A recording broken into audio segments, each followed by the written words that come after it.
Bom dia, bom dia, bom dia. A aula tira dúvidas da bioconstrução profissional? Sim, tem dúvidas. Ótimo. Então, liga seu áudio, por favor. Malin, por favor.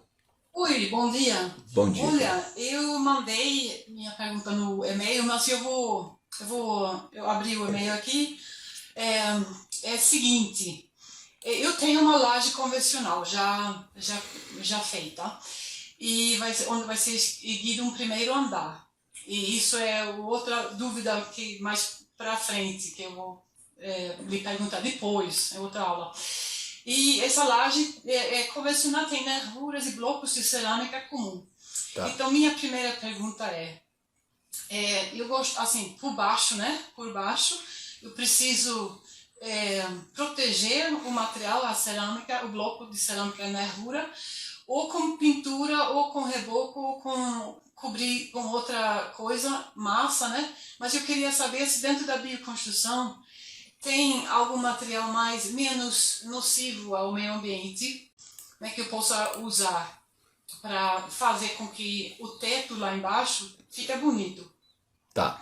Então você tem um andar e vai construir um por cima e você quer fazer a proteção no onde você fica vendo que é o forro, né? Nas lajotas de cerâmica. Tá legal. Então, você pode usar o reboco de calfitice para tampar essas arranhuras aí nessa cerâmica. O calfitice ele adere muito bem ao tijolo cerâmico, né, e a essas lajotas cerâmicas da laje.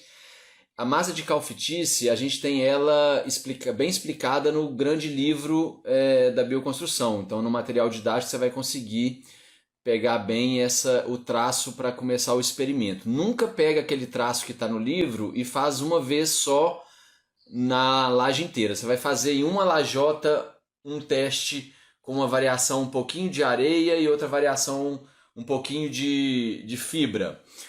Porque o seu solo pode ser mais argiloso ou menos argiloso do que aquele que está descrito lá no livro. Mas basicamente é o seguinte: o seu solo aí na sua região é bem argiloso ou pouco argiloso e mais arenoso? Você consegue já identificar isso? Muito argiloso. Ótimo. Então você vai pegar esse solo argiloso, vai pegar 3 de solo argiloso, tá? Para 5 de solo, de 5 de areia, 3 de solo argiloso para 5 de areia. Vai misturar. É fina ou grossa? Depende do acabamento que você quiser. Se você quiser um acabamento mais áspero, areia grossa. Se você quiser um acabamento mais fino, areia fina, tá? Então, 3, vou completar. 3 do solo argiloso para 5 de areia, para 1,5 de pasta de cal, meio de cimento e pelo menos 5 de fibra. Essa é a proporção base para você começar a fazer o teste em uma das lajotas. Depois que você... Desculpa. O que?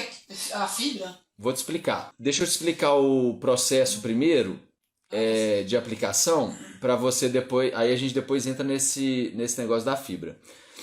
É importante que vocês vejam a aula de construção com terra, porque isso está explicado lá.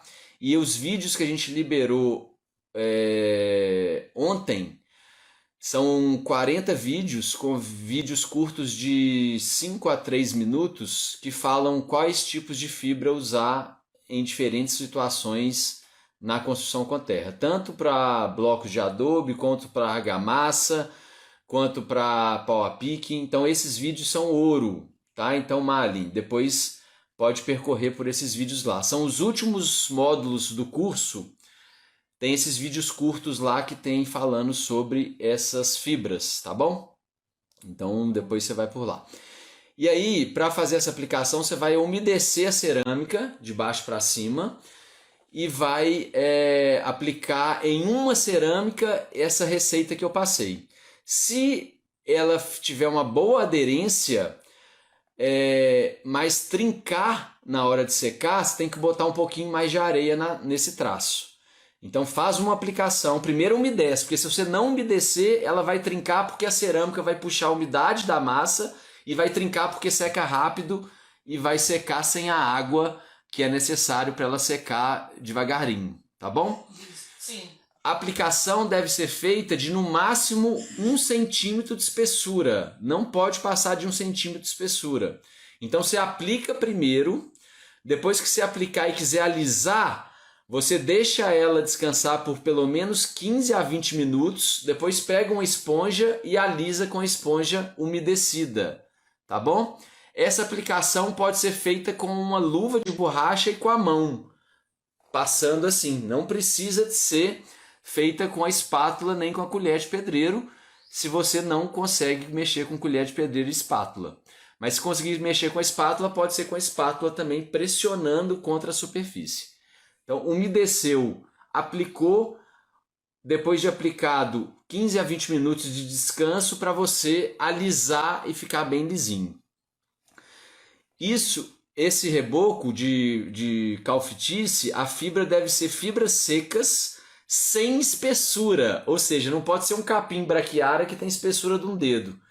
Tem que ser aparas de grama ou sisal ou folhas de bambu que tem só comprimento e largura, mas não tem espessura significativa. Por quê? Porque a espessura vai fazer com que ela ocupe um espaço na massa e depois ela pode apodrecer dentro da massa pela espessura que ela tem, deixa o espaço vazio e sua massa vai trincar pelo espaço vazio que fica ali. Por que tem que ser seca? Não pode ser verde, tem que deixar secar o sol e não pode ser mofada. Mofada nunca, tá? Com aquele cheiro de terra molhada. Então tem que ser sequinha. O sisal você compra nesses lugares que vendem gesso para fazer forro ou material de construção. E não pode ser sisal encabelado muito grande, tem que ser sisal em pedacinhos de até 5 centímetros. Ou a para de grama também, do corte de grama, mas bem sequinha. Tá? As folhas de bambu costumam ter uns 10 de tamanho, então é bom picar elas também para elas ficarem menorzinhas, tá? Então, tem muito. Tem, folha. Ótimo. E a folha de bambu é bom porque ela tem um componente que vai ajudar na resistência da massa, que é a sílica, tá? Então a folha de bambu é bom para isso. A pasta de cal faz-se hidratando o cal hidratado. Então é hiperidratação de cal hidratado para massa. A gente também explica isso no livro, bem explicado como que faz a pasta de cal. Você tem que superidratar a cal por pelo menos 30 dias, sempre mexendo ela e colocando água e deixando uma consistência de iogurte, tá? Ou de vitamina de abacate, como a gente diz aqui em Minas. Ok. Uma pergunta, essa pasta de cal, esse cal é o cal comum que a gente compra para pintar a parede? Não, existe cal para massa e cal para pintura, tá? Então você vai usar o cal para massa, que normalmente é vendido em sacos de 20 quilos. E aí você pode hiperidratar aí pelo menos uns 3 sacos desse para você fazer o reboco todo da sua laje aí, tá? E aí essa pasta de cal, inclusive, ela não perde, ela pode ficar hiperidratando durante 1, 2 anos. Na primeira semana tem que misturar todos os dias, na segunda semana pode misturar 3 vezes na semana, na quarta semana 1 vez na semana e depois da quarta semana você pode deixar ela decantar, porque ela vai decantar e a água vai subir. Quando você precisar de usar, você abre o seu recipiente e mistura. Importante que a hiperidratação da cal para fazer a pasta de cal deve ser feita com um recipiente que respira por cima. Então não pode ser um recipiente totalmente lacrado. Você vai botar tampa, a gente costuma usar aqueles tonéis de 200 litros ou de 60 litros. Se você vai botar a tampa, você bota a tampa não totalmente fechada e por baixo dessa tampa você pode botar um pano para não ficar caindo coisa por ali, tá? Ah, Flávio, eu não quero hiperidratar a cal e posso usar a cal em pó para massa? Pode também. A vantagem de usar a pasta de cal é que ela vai conferir uma resistência maior ao seu reboco e também uma coesão entre as partículas do reboco muito melhor e uma fixação melhor na superfície. A hiperidratação da cal, ela volta a ser rocha como ela era originalmente, ou seja, ela vai ter uma progressão na dureza dela infinita. Ela sempre, pro resto da vida, vai estar em progressão de endurecimento. E isso vai aumentar a coesão entre as partículas da sua argamassa. Então é muito bom ter a pasta de cal. Já começa todo mundo a fazer uma pasta de cal em casa, no sítio, que isso é muito bom. Pode perguntar. Então, sim, o pedreiro já colocou uma certa massa entre os blocos cerâmicos. Não tem aqueles buracos entre os blocos, né?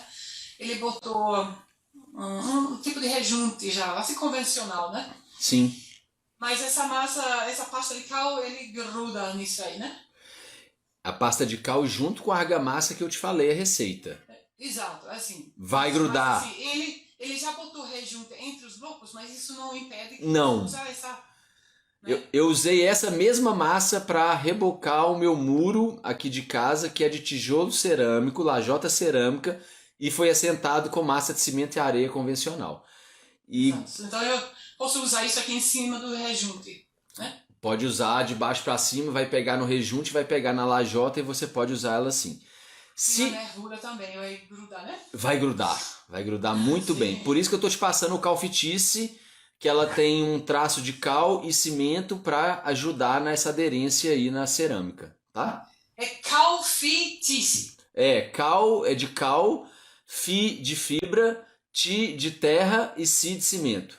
Tá bom? E aí é o seguinte, se você tiver com a umidade passando antes de fazer o segundo andar e quiser fazer uma impermeabilização, use um impermeabilizante acrílico à base d'água, tá? Que ele é bem atóxico, apesar de não ser tão natural. Mas isso eu passaria em cima ou por baixo? Por baixo, se tiver minando umidade enquanto você não faz o segundo andar. Certo, porque lá em cima foi puxado um cimento feito, uma corda, né? É um cimento queimado. Ah, um cimento queimado. Tá, mas se não estiver passando umidade, esquece essa impermeabilização que eu falei, tá? Certo. É para impermeabilizar acrílico base d'água. Exatamente. Esse é o que a gente indica que é o menos tóxico para nossa saúde possível. Tá bom? Eu posso passar por baixo. Por baixo do reboco, depois o reboco.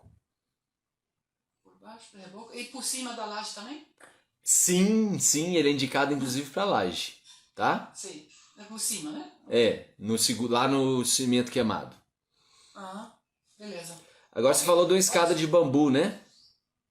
Oi? Você falou de uma escada de bambu? Sim, porque a gente pensou primeiro numa escada de concreto, né? Mas ficaria muito pesado, talvez muito feio. E aí eu pensei numa coisa mais leve. E o bambu, eu estou pretendendo trabalhar cada vez mais. E pensei em uma escadaria de bambu. O bambu, o problema dele é ficar no tempo. O bambu no tempo você vai ter manutenção constante, mesmo que você invernizar. Você acaba perdendo o investimento do verniz, porque o bambu no tempo ele vai trincar, vai receber água da chuva e você não vai conseguir. Então, projetos de bambu devem ser bem feitos para que o bambu possa ser usado, tá? Senão, em ambientes fechados. Né? Ambientes fechados ou a varanda minha aqui é de bambu, mas ela tem um beiral satisfatório e um pé de concreto que protege a base do bambu e não tem incidência direto de sol na vara de bambu. O pilar é de bambu, tá? Só que ele foi bem projetado para que já tem 10 anos minha varanda, nunca troquei nenhuma vara de bambu nela. Ela trabalha com braçadeiras, tá? Porque o bambu com esse tempo ele dá umas trincas normal, principalmente o bambu gigante, o bambu filostax não. Mas a braçadeira tá ali só para conter que o bambu não abra mais. Mas como ele não toma chuva, eu não tenho umidade dentro do bambu, então não tem problema. Exato. Tá. E qual seria assim, alumínio não gostaria de usar muito... Usa madeira. Madeira, pode ser. Vai ter que ser a madeira. A gente tem madeira, mas tem também como comprar eucalipto tratado. Exatamente, vai ter que ser assim, para você ter uma durabilidade e ser mais natural possível, eu acho que a madeira vai te atender melhor. Obrigada, Marlin. Vamos lá, então vamos seguindo aqui. ANG. Quem que é ANG? Pode ligar o áudio e me fala qual que é o seu nome. Oi, bom dia, Flávio. É o Ângelo. Ei, Ângelo, tudo bem? Tudo bem? Beleza. Posso fazer a pergunta? Sim, por favor. Então, Flávio, eu tô chegando nesse conhecimento agora, né? Então tem muita coisa ainda para aprender.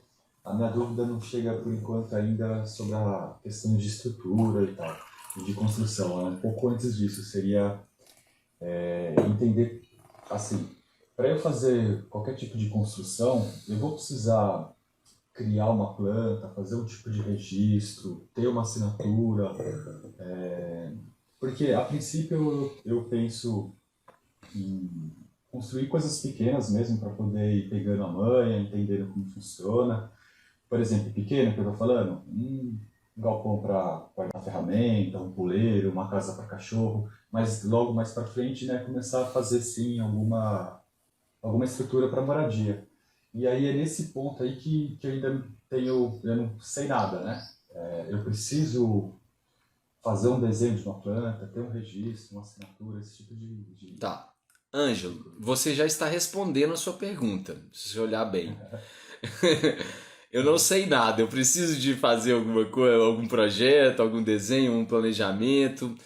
Então, assim, a resposta pela sua pergunta é sim, tá? Porque se você não tem conhecimento, você vai precisar de alguém para te auxiliar nisso. Legalmente, você em qualquer área urbana precisa de ter um responsável técnico pelo projeto e um responsável técnico pela obra, tá? Isso em área urbana. Em área rural, você precisa também pelo Conselho de Arquitetura e Engenharia. Só que não há necessidade, na maioria das áreas rurais, de aprovar esse projeto.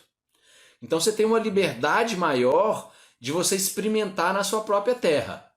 Então, assim, não vai ter ninguém, não vai ter um conselho fiscal que vai lá no seu sítio ou na sua fazenda e falar: Ângelo, você construiu um galpão, cadê a assinatura de responsabilidade técnica do projeto? Então não há necessidade em zonas rurais de você fazer isso, apesar de legalmente você precisar, tá?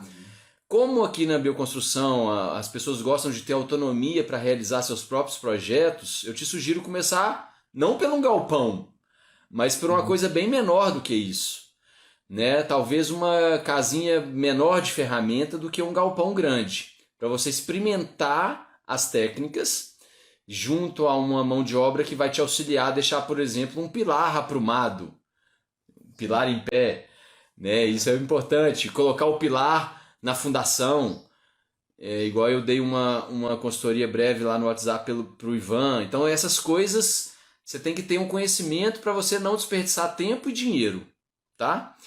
Então, assim, legalmente é necessário, mas em zonas rurais tem essa... Não vai ter você não vai precisar, porque a maioria dos distritos não te solicitam isso para você iniciar uma obra. Alice, chegou a sua hora. Vitória já está com a mãozinha levantada lá. Então vamos lá, Alice. Vocês estão me ouvindo bem? Tá tranquilo? Legal. Eu tenho algumas dúvidas em relação ao aula 2. Eu estou tentando fazer... É porque eu estou fazendo uma adaptação, na verdade, né? Então eu tenho um projeto já de 3 chalés aprovados, já tudo certinho na prefeitura, e os 3 chalés de container, né? Só que assim, eu tenho 2 containers e o terceiro eu vou fazer de bioconstrução, que é onde eu vou ficar. Tá. Os outros 2 eu vou alugar, tipo Airbnb. Então assim, e talvez eu coloque a venda também, porque o container é legal que tem essa questão que a gente pode... Eu posso botar numa carreta e vender, e depois ir para outro lugar, depois eu posso fazer uma adaptação de projetos e tudo mais. Legal. Mas assim, eu estou tentando começar do começo, de acordo com a proposta da aula. Então, eu tenho uma dúvida em relação... Tenho 2 dúvidas, na verdade. A primeira é da aula 2, tá? Tá. É do mapa de cultura construtiva que vocês falam para a gente pegar a casa da infância. Eu tive algumas casas de infância. Então, assim... Como é que eu posso... Eu tenho algumas casas de infância. Eu também tenho um trauma em relação ao porão, igual o Flávio. você falou, eu me identifiquei. E eu tenho uma casa que não era minha casa, mas era uma casa que eu gostava muito, assim, que tipo, eu me sentia muito bem. E eu queria reproduzir algumas coisas dessa casa, tipo, tinha um ateliê de pintura, uma rede, uma varanda, enfim. Algumas coisas muito, assim, me trazem uma harmonia legal, uma energia muito boa. Eu queria reproduzir algumas coisas dessa casa nesse projeto que eu estou fazendo. Então, como que eu faço esse mapa de cultura construtiva com uma referência só? Eu não tenho uma referência só de casa. Não se bloqueie. Não se bloqueie. A resposta está com você já de novo. Então, assim, você. Olha isso que eu falar. Você já. É igual o Ângelo, você perguntou, você já se respondeu. Por quê? Porque o que conta naquele mapa de cultura construtiva da casa da infância são as lembranças e não qual casa da infância escolho. Gente, ela está falando de uma técnica de projeto que a gente usa, que é fazer um desenho da casa da infância ou das casas da infância para a gente relatar acontecimentos interessantes ou não tão interessantes, para a gente entender como levar isso para o projeto do cliente. Então, se o cliente não gosta de porão, nós não vamos projetar um porão para ele, porque aquilo é traumático para aquela pessoa e a ideia do projeto não é fazer terapia. Apesar que podemos migrar para a constelação de ambientes Feng Shui sistêmico, mas quando o cliente chega para nós, ele não pediu eu quero terapia, eu quero projeto. Então a gente faz um mapa para entender essa cultura construtiva. E as lembranças que contam, não é o time. Então assim, tem gente que relata da casa do avô e nem fala da casa que morou com o pai e mãe. Então assim, essa você já respondeu falando... É mais ou menos isso que você trouxe. São as suas lembranças desse momento da infância. Normalmente, 6, 5 anos é quando a gente começa a ter lembrança espacial. Tá. A próxima pergunta é parecida, né? É em relação à lista de sensações. Você fala para pintar, das cores e tal. O que acontece? O projeto aqui são 3 platôs. Eu até tentei desenhar, mas eu não sou. Eu sou psicóloga, gente, não sou arquiteta. Vou tentar mostrar pra vocês aqui. São 3 platôs. Legal, né? legal. Na verdade, eu fiz mais um platôzinho ali, porque me deu vontade de fazer. Tipo, o cara da máquina olhou pra minha cara assim, tipo assim, essa louca tá inventando coisa. Mas beleza, ele fez. Porque tem um cantinho ali muito gostoso que eu quero fazer um cantinho pra yoga, meditação, alguma coisa assim. É o meu cantinho. Então, essa lista de sensações, quando a gente fala dessa lista, os exemplos que vocês deram foi de uma casa. Tipo assim, esse ambiente... Recording in progress. Pode continuar. Enfim, mais tipo azul, mais calmo, tal, é mais agitado, aqui é mais isso, mais aquilo. Então, o que acontece? Qual que é a minha dúvida? Como é que eu faço isso no terreno? Porque o terreno tem, 3 platôs, 3,5, tem um dentinho lá que eu fiz pra mim, que lá eu já sei o que eu vou fazer, lá eu já sei a energia que tem. Mas de resto, eu vou colocar 3 chalés em 3 platôs diferentes. Eu tenho que fazer uma lista de sensações para cada chalé ou eu faço uma geral pro ambiente inteiro, pro terreno inteiro? Muito boa pergunta. Tem 2 coisas aí, deu para entender, tem 2 coisas no seu vocabulário que eu posso ampliar. Tem a lista de sensações, que é uma coisa, e tem um mapa de sensações, que é outra coisa. A lista de sensações para um projeto é pedir para o cliente listar numa coluna quais as sensações em relação a ambientes construídos que ele não se sente tão bem. Apertado, cheio de parede, pouco ventilado. Isso a gente começa a conseguir entender melhor a cultura construtiva do cliente. E na outra lista, coisas que ele se sente bem em relação a ambientes. Isso vem marcado desde a infância até a fase atual. Tá? Então, a lista de sensação é uma lista de sensações boas e sensações não tão boas em relação ao ambiente construído. Isso é uma coisa. A outra coisa é um mapa de sensações representados por cores. A gente escolhe cores que representam sensações, que pode ser o azul sonolência, o vermelho agitação, o verde vida, o amarelo base conforto, estabilidade e o cinza, por exemplo, memórias do passado. Você pode escolher as cores que você quiser. Distribui essas mesmas cores para diferentes pessoas que vão usufruir do lugar, se existirem essas outras pessoas, tá? e cada um vai fazer o seu mapa de cores do terreno. A base do mapa é um desenho simbólico igual você fez, distribuído para as várias pessoas. Ou o levantamento plano e altimétrico, que é um mapa feito por um topógrafo. Tá? E aí todo mundo tem que ter o mapa com algumas referências. Então, igual você fez aí, ficou ótimo que você fez o talude desenhado mais o platô. Talude desenhado, tira xerox disso ou pede para as pessoas replicarem parecido para vocês entenderem. Olha, esse aqui é o primeiro platô, esse aqui é o de baixo. Você vai percorrer o terreno calmamente nos lugares que vão as edificações para entender onde a edificação vai ser colocado o quarto, onde vai ser colocada a sala, de acordo com as sensações que vocês vão perceber do terreno. Os terrenos têm uma vontade de ser. Eles têm uma predisposição para fazer a gente sentir emoções e sensações, independente se está quente, se está frio, se está inclinado. Não é isso esse mapa de cores. Esse mapa de cores é as sensações que o terreno me provoca. Então, quando eu faço isso com diversas pessoas que vão usufruir daquele espaço, a gente sobrepõe depois esses mapas para entender quais são os lugares que têm aquelas características para todas as pessoas. E aí eu falo, olha, aqui é um lugar de agitação, eu não vou colocar um quarto aqui de dormir, porque senão a pessoa vai dormir na sala. Então, é justamente isso para a gente conseguir entender quais são as características que os terrenos têm, que a gente não vê, mas que eles provocam na gente. Não é para ficar marcando, aqui é quente, eu vou marcar de vermelho. Não é um mapa climático. Não é um mapa de inclinação, aqui é inclinado, eu me sinto mal. Não é isso. É uma viagem sensível pelo terreno, percorrer o terreno sensivelmente para deixar o terreno comunicar com a gente e a gente representar com cores no nosso mapa, que pode ser um desenho simbólico, que já representa muita coisa. O desenho simbólico, a gente acha que não, mas às vezes ele representa mais do que o desenho técnico. Porque o desenho técnico a gente fica na superficialidade de a proporção, ai, aqui tem um não sei o quê.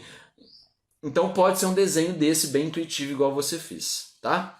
E aí você vai percorrendo calmamente. Claro que você precisa ter tempo e estar presente no momento agora para fazer um exercício desse, porque senão você fica viajando. Ah, passou um passarinho. Ah, nossa, tem um buraco. Aí viaja na maionese e não dá para fazer o exercício, porque é um exercício sensitivo. Não é religioso, espiritualista, nem nada disso, mas ele é sensitivo. A gente tem que estar ligado nas sensações. As sensações falam mais do que o racional e a gente não tem noção disso. O nosso inconsciente, ele toma 99% das decisões que o nosso consciente joga para ele tomar. E o nosso inconsciente está embasado na nossa teia sistêmica da vida, que vem desde os antepassados. Então, se um avô meu não gostou de porão, pode ser que eu não goste de porão e nem sei por quê. Porque isso tem uma teia sistêmica que vem de gerações e gerações, passando de família em família e acaba refletindo na minha geração. Por amor ao vovô, eu não gosto de porão, mas nem sei por quê. Nem sei que é por amor ao vovô. Então, por isso que esse exercício sensitivo, ele fala muito do que a gente é em relação aos ambientes e do que o ambiente transmite para a gente por ele ser daquela maneira. Normalmente, a gente faz isso com o público-alvo, quando o projeto não é para a gente, mas quando você está empreendendo e vai fazer o chalés, você mesmo faz. Tá, e aí tira foto e coloca lá no grupo depois para nós. Quero ver. E aí, gente, esse mapa pode ter uma mancha que é vermelha e no meio da agitação do vermelho pode aparecer uma sonolência. Então não é assim, eu tenho que ter só pontinho e pontinho, não. Pode ser uma mancha, porque aqui eu entendo que eu sinto sonolência nessa parte inteira do terreno, mas num lugar específico da sonolência eu sinto uma outra emoção. Então, uma sensação. Então eu posso colocar isso também. O mapa é bem intuitivo, tá? Não precisa de ficar se prendendo a regras para fazer esse mapa, não. Combinado? Vitória! Acho que agora estão me ouvindo, né? Sim. Bom dia, gente. Bom dia a todos. Bom dia. Gente, assim, primeiramente, né, eu tô adorando o curso. Eu não tenho nenhuma prática com bioconstrução. É uma coisa que eu decidi estudar porque eu sempre achei muito interessante sobre construção, uma casa bem feita, sabe? Eu gosto muito de coisas bem feitas e tal. E eu adoro essa pegada rústica. Aí eu comecei a pesquisar sobre bioconstrução, aí participei daquelas aulas de vocês, eu achei muito massa. Eu tenho que comprar esse curso. Meu filho, vou fazer as tricas coração para comprar. E aí eu tô adorando. Aí eu já comecei a ver as aulas, né? Só que é muita informação mesmo. E eu, sei lá, eu tô com um bocado de perguntas, mas eu não vou focar só em uma pergunta só para poder entender mais um pouco sobre. Então, eu moro aqui no Ceará, né, no interior. Aqui é muito quente, eu moro no Sertão Central, que eu acho que é o canto mais quente do Brasil, talvez. E aí eu comprei um terrenozinho pequeno de 40 por 30. E eu pretendo fazer minha casa lá e uma pequena hospedagem também, uma hospedagem com pegada ecológica e tal. Só que eu tenho muitas dúvidas também na parte... São duas perguntas, né? A primeira é assim. Qual seria que vocês indicariam de técnica, melhor técnica para um ambiente quente, né? Que chove pouco e tal, a gente tem pouca chuva aqui, mas é bastante quente. E eu queria também que você falasse um pouquinho sobre as etapas do planejamento, né? Que eu vi que é muito importante essa parte do planejamento e tal. E são muitas etapas. Assim, né? Seria essa dúvida. Tá. Então, quanto mais espessa a parede, mais térmica ela é, tá? E aí tem uma condição. Eu preciso de circular ar internamente de alguma maneira, porque senão, como ela é térmica, uma hora ela vai esquentar lá dentro, porque tem incidência do sol muito forte. E se você não circular o ar ali dentro, ela vai permanecer quente também. Entenda que um forno, ele é quente quando eu boto calor dentro dele. Se ele é térmico, o calor mantém dentro dele, certo? Claro que lá fora o sol é muito mais quente do que dentro da casa. Então, quando a parede é muito espessa, dentro vai ficar menos quente do que lá fora. Agora, se você tem, por exemplo, um ar-condicionado dentro da casa e liga ele 10 minutos, como a parede é espessa, você vai conseguir otimizar o uso do ar-condicionado.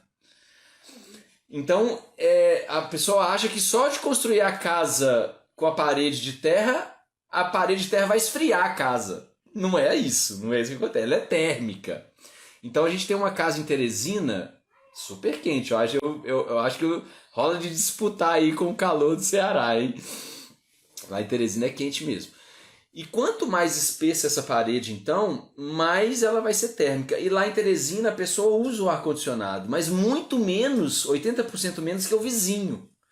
Porque ela liga o ar-condicionado por 15 minutos, por exemplo, depois desliga e a casa mantém o frescor do ar-condicionado. Ou, se você faz ventilação cruzada entre janelas, aquele ar passa ali, que não seja um ar quente, porque tem em Teresina, tem hora que o ar entra quente dentro de casa.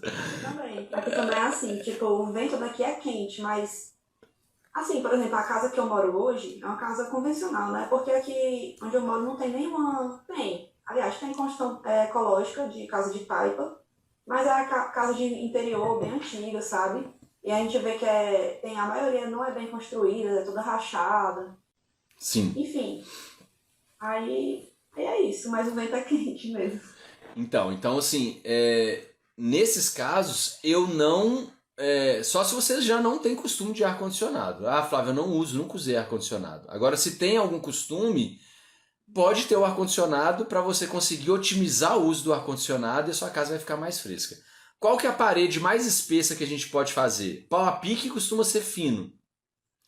Adobe, o adobe também não é tão espesso, porque senão fica muito pesado para levantar e para sentar. Então, o hiperadobe, ele tem 40 centímetros de largura. E a taipa de pilão também, o mínimo dela para ser estrutural, 40 centímetros de largura. Então, são duas técnicas mais sugeridas para o seu clima, porque vão te dar uma térmica melhor. Eu acho interessante a do hiperadobe. Agora eu estava assistindo a sua aula, menino, mas é a terra, né, que pega, porque um carrinho de mão só dá para fazer um metro linear de parede, um carrinho de mão cheio. E o bom do hiperadobe é que já é estrutural, né? Então, se eu quiser fazer um teto vivo, que eu acho que vai melhorar o clima, tipo, eu já não vou gastar tanto, né, com a estrutura, porque já é estrutural. Exatamente. Minhas paredes aqui são de adobe e terra ensacada e eu tenho telhado verde. O telhado verde otimiza muito, porque a maior área de insolação da edificação não é nas paredes, é no teto. Flávia, assim, lá no meu terreno tem uma lagoa perene perto, sabe? Aí eu fui ver a argila lá da lagoa. É uma argila preta, mas ela, tipo assim, tem muita liga. Só que eu observei que tem umas partículas, você até falou numa aula, umas partículas que brilham, que é Silt. minério, acho que é minério de alguma coisa. Não é o silt, não? Ele parece um talco. Não, é como se fosse resto de pedra, resto de rocha, assim. Ah, tá. Entendi. Eu não sei se você tinha dito que se a argila tiver muita. Essa pedrinha que brilha, que eu esqueci o nome agora, não dá muito certo. Mas no hiperadobe eu não sei se é mais flexível, se a terra vai ficar no saco, né? Primeira coisa, se essa argila ela é escura, você tem que ver se ela não tem cheiro de terra molhada igual a gente planta em horta. Porque normalmente quando ela é mais escura é porque tem matéria orgânica junto, misturado. Então você tem que ver, pegar aí um tanto dela e ver se ela tem aquele cheiro de terra molhada forte, que normalmente é usado esse tipo de terra só para plantio e não para construção com terra, tá? Mas tem algumas argilas que a gente já encontrou raramente, que são argilas escuras, pretas, que não tem matéria orgânica. Então essa você pode usar, tá? Os pedriscos, eles não podem ter em quantidade que atrapalhe a coesão das partículas ali dentro. Então, por exemplo, você pegar um punhado na mão e achar ali 10, 20 pedrinhas, não tem problema. Você não pode pegar a argila e tá cheio de pedra competindo com a argila. Se tiver desse jeito, você vai ter que secar a argila e peneirar ela. Tá? Bem fininho. Então, aí se ela for bem fininha, como se fosse uma areia, ela até ajuda na hora de secar e não ficar dilatando e retraindo e trincando. Então, se ela for umas pedrinhas bem pequenininhas assim, ó, com desse tamanhozinho assim, ó, e que elas têm uma quantidade que ajudam a terra ficar mais resistente e não atrapalha a coesão, como é que você vai saber disso? Fazendo o teste da bolinha. Se você pegar ela e conseguir fazer uma bolinha e na hora de cortar, fazer o teste do corte, que você vai ver lá na aula de construção com terra e no livro, e na hora que você cortar ela não desfarelar toda por causa das pedrinhas, significa que não tem tantas pedrinhas. Porque se tiver muita pedrinha na hora que você for cortar, vai bater em pedrinha, ela... isso é mica e ela tem uma característica siltosa, tá? Então, se tiver muita coisa, não pode usar, mas se tiver pouca coisa, o silt é bom para tampar os espaços vazios entre as areias e as argilas. Então, faz o teste, todos os testes que a gente falou, bolinha, vê se você consegue moldar essa bolinha, faz o teste do corte, faz o teste de esfregar na mão, faz o teste da queda da bolinha, e assim você vai conseguir identificar se sua terra é moldável. Se ela for moldável, significa que tem mais argila do que esses agregados que atrapalham a coesão, então você pode usar ela, tá? De nada. Agora deixa eu falar um pouquinho do saneamento, do TEVAP, para chamar a Nayara, a próxima é a Nayara. O TEVAP ele é muita estrutura, eu não construí TEVAP aqui em casa, então para o saneamento de águas negras, o que eu fiz aqui em casa? Eu fiz ele com o tanque séptico, depois um filtro anaeróbio sem oxigênio de brita, que é quase que o que o pessoal vende aí convencional, tá? Eles vendem isso, tanque séptico, filtro anaeróbio, e depois eles vendem um sumidouro, que é um tanque vertical com brita para a água ir embora por baixo. E esse eu não usei. Esse eu usei as valas de infiltração que você vai ver lá no saneamento ou no livro. Porque as valas de infiltração elas são horizontais, mais rasas, e você consegue plantar por cima. E aí você pode fazer uma horta em cima das valas de infiltração e aproveitar a umidade que não vai só para baixo, igual o sumidouro. E nesse sistema, ele é bem mais simples que o TEVAP, e eu uso só as águas negras aqui de casa para o tanque séptico e o filtro anaeróbio. E aí eu jogo isso para uma caixa de distribuição e depois para a vala de infiltração. E as águas cinzas aqui de casa, da cozinha vai para a caixa de gordura e depois já vai para a vala de distribuição que antecede as valas de infiltração. Então elas juntam água cinza e negra lá na caixa de distribuição que está depois do tanque anaeróbio, né, do filtro anaeróbio, e que está antes das valas de infiltração. A água da cozinha vai só na caixa de gordura e direto para lá. A água da máquina de lavar passa numa caixa de 60 por 60 cheia de carvão normal, não precisa ser carvão cara ativado não, porque a máquina de lavar tem sabão em pó, tem essas coisas tudo.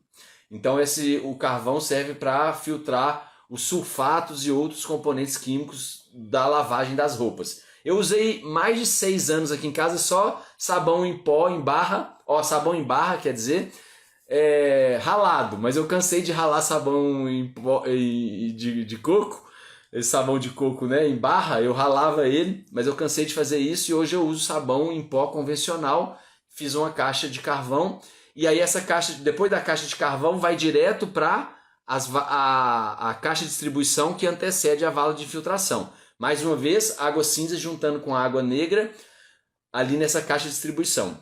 E chuveiro, lavatório, passa pela caixa de passagem só e depois vai para essa distribuição que antecede também as valas de infiltração. Então ficou um sistema muito mais simples. E na aula de saneamento tem esse fluxograma para você entender melhor. Tá? Fábio, deixa eu fazer só mais uma pergunta. Nas valas que você faz, eu assisti essa aula. Só que eu não entendi direito. Tem as valas, né? Acho que é mais ou menos uns 30 centímetros, que é cavado? Não, 60 centímetros. 60, vixe, eu pensava que era mais raso. Aí os canos, eles ficam aonde? Fica dentro da vala? Dentro da vala. Você vai ver lá o corte. Na hora que a gente fala disso, a gente mostra um corte. Ela é cavada em formato de trapézio, tá? Ela tem 60 centímetros útil e mais 10 centímetros onde você vai encher de terra. Então são 70. No meio ou 2/3 do fundo, então se é 60, com 40 de profundidade, quer dizer, é isso mesmo, 40 do chão da vala até em cima, você vai botar o seu tubo. Em cima do tubo vai botar um bidim para não entupir o tubo. E aí vai continuar enchendo de materiais ali. Pode ser seixo, pode ser entulho de obra ou pode ser brita. E aí você planta por cima. Tá? Entendi agora, perfeito. E aí, depois que você colocar essas britas por cima, você vai lá e faz o plantio ali em cima como terra vegetal. Entendi. Tá? Legal. Beleza. Tá bom, Vitor. Planejamento é bem amplo a história do planejamento, mas o principal é entender o terreno em relação ao clima, insolação e sombreamento natural do terreno. Segundo momento, as suas necessidades, claro, para você compatibilizar suas necessidades com o terreno. Você pode fazer o levantamento radiestésico do terreno, que é com aquelas varetas e o pêndulo. Lá nos vídeos, que é o último módulo, a gente ensina a fazer isso. Então quem tem curiosidade de trabalhar com radiestesia pode ir lá nos vídeos e ver isso. E aí você vai conseguir identificar algumas coisas que você não vê com o olho. Faz o mapa de sensações que eu expliquei para a Alice, tá? Que é aquele mapa de cores, para você entender, além do visual e além do físico, o que o terreno tem para te contar, para você posicionar a casa certinho e não posicionar a casa num lugar que você não se sente bem, porque tem muita gente que faz isso e não planeja essa parte. E depois disso você vai planejar a execução da obra em si, depois que você tiver com o seu projeto mais desenhado. Flávio, eu mesmo que vou desenhar o projeto, igual o Ângelo está falando. Então na hora de você desenhar o projeto, você considera primeiro o seu teto do orçamento, para você entender o que você vai conseguir executar naquele primeiro momento, ou eu quero executar tudo de uma vez só, então você coloca o teto do orçamento também para você entender isso. O preço, se você não vai fazer com as próprias mãos, considera o preço equiparado com a construção convencional, porque você vai contratar pedreiro, vai contratar mestre de obra, e você vai pagar um pouquinho mais para eles para fazer técnicas que eles não estão acostumados, mas você vai baratear no material. Então, o valor esperado pode ser igual ao convencional, mas isso pode ficar mais barato. A gente já fez obras com metade do preço, mas já fez obras que ficaram igual ao convencional. Então, para você não ter surpresas, considera isso se você não vai fazer a obra toda com as suas mãos, que na verdade hoje a gente tem muito pouco tempo para sair de um consultório, de um escritório e ir lá e fazer com as próprias mãos. Normalmente a gente contrata alguém, a gente trabalha, gasta nosso tempo trabalhando com aquilo que a gente se formou para pagar alguém para ir lá e fazer. Tá? Então essa logística do financeiro é bem importante, e a logística das etapas. Olha, eu vou construir isso aqui e meu prazo que eu vou estabelecer é para estar com as paredes prontas até esse dia. A partir desse dia, eu vou precisar então de ter os rebocos prontos. O que eu preciso no reboco? Eu preciso desse material. Então já ir planejando com antecedência os materiais de cada etapa. Para na hora de chegar numa etapa, você não parar a obra porque o material não está no canteiro de obras. Flávio, eu vou fazer adobe para umas partes. O adobe precisa de 20 dias para secar. Num lugar bem quente, 15 dias. Então você tem que planejar isso. Tá? A terra ensacada e a taipa de pilão, não. Fez, está pronto, pode botar o telhado. E na hora que chegar no telhado, eu não comprei a manta ainda, o fornecedor pediu 30 dias para me mandar a manta no tamanho específico. Então tem que planejar 30 dias antes do telhado, o material tem que ser pedido, para depois que você fizer a estrutura já colocar a manta lá. O saco do Hiperadobe, eles pedem normalmente 20 a 30 dias também na empresa Soulpack, que eu ia falar com você sobre a Keila, que é a vendedora. Tá? Eu acho que eu consigo aqui, deixa eu ver se eu consigo o telefone dela aqui agora para botar no chat para vocês. Para vocês pedirem lá, aí eu consigo. O saco de Hiperadobe com a Keila, da Soulpack, que é a empresa que ela trabalha, tá? Então deixa eu copiar aqui e colocar no chat aqui para vocês poderem, então, pedir lá para Keila. É isso, então. Se tiver alguma outra dúvida... No caso do Hiperadobe, a gente pode fazer a fundação usando o Hiperadobe?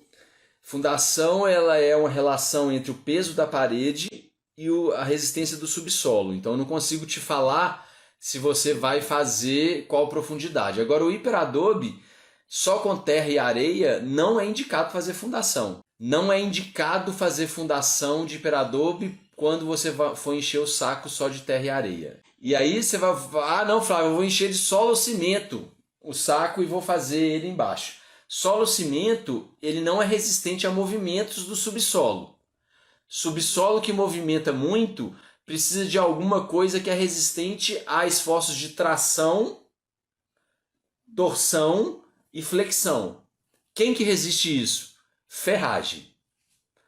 Agora, se o subsolo é muito resistente, rochoso e não tem movimentos, esse subsolo ele pode resistir a uma fundação de solo ou cimento, ou uma fundação de pedra e massa de cimento e areia. A minha aqui é argilosa e é resistente. Eu fiz 60 de profundidade por 40 de largura. Tá? Mas eu tive alguns movimentos de baixo para cima e hoje eu faria, sabe o que? Eu colocaria uma cinta de concreto armado baixinha, de 15 ou 20 de altura, no topo da minha fundação aqui, ó. Porque qualquer movimento que viesse de baixo para cima parava aqui e não chegava na minha parede. Ia gastar muito menos ferro do que fazer uma fundação convencional, mas ia impedir qualquer movimento que viesse de baixo para cima, atingisse a minha parede e trincasse minha parede. Pode ser bem rapidinho. Pode. Vê só, primeiro assim, essas aulas de tira dúvidas são sempre aulas referentes às aulas que a gente tá vendo, tipo essa tira dúvida é daquela primeira aula lá que tu deu, ou assim, é de maneira geral? De maneira geral, igual a gente fez hoje aqui, tá? O conteúdo. Agora, um pedido. assistam às aulas antes de tirar a dúvida. Porque senão fica uma loucura, né? A pessoa perguntando de uma aula que nem assistiu ainda. Né? Assim, aí fica um tempo desperdiçado meu e seus. Tá, deixa eu tirar uma dúvida bem rapidinho. Lembra que eu te falei que eu estou fazendo uma oficinazinha aqui, né? Aqui em casa, que ela provavelmente vai ser o meu projeto aí de conclusão do curso. Sim. E ela é redonda, né? Ela tem 2,50 de raio. Uhum. E eu vou fazer de teto recíproco ela. Ah, legal. E aí, eu queria uma opinião tua sobre o que é que eu uso de base nesse teto recíproco para colocar um telhado verde em cima. O que é que tu acha que é? Eu já vi alguns exemplos de tábua de pinos. Normal. Isso que eu te sugeri. O melhor hoje que eu estou sugerindo, que é o mais em conta, inclusive, são tábuas de madeira maciça. Só que madeira maciça de ipê, de cumaru, de angelim são caras, que são os ideais. Então, o pinus tratado com um impermeabilizante bom, um stain bom, ele dura muito tempo, tá? Então eu sugiro isso porque qualquer madeira compensada, mesmo o OSB, ele emite compostos voláteis orgânicos que a gente chama de COV. Tá?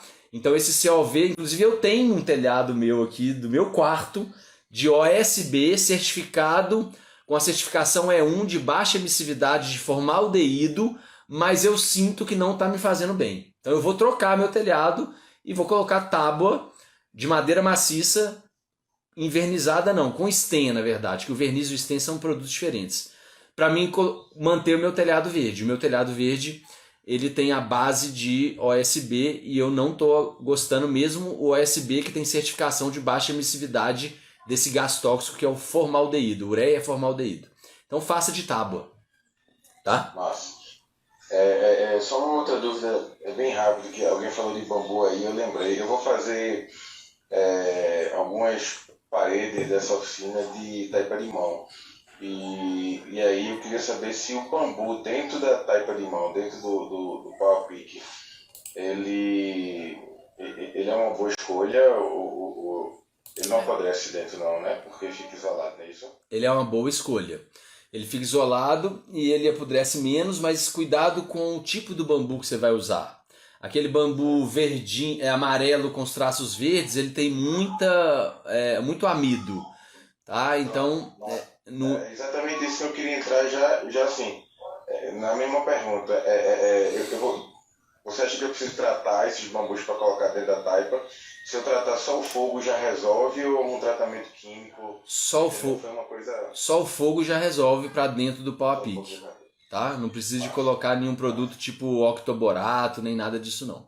E aí se você for ripar ele, fazer em ripa, a parte lisa do bambu que é pro lado de fora, aquela partezinha, a casca dele, você vai botar pro lado interno da parede, sendo que a parte rugosa dele vai ficar para fora para o barro aderir melhor. Mais um pedido. Assistam às aulas antes de trazer as perguntas para otimizar o tempo de vocês, o meu tempo e o aprendizado de vocês. Combinado? Então vamos ficando por aqui. Agradeço mais uma vez a presença de todo mundo.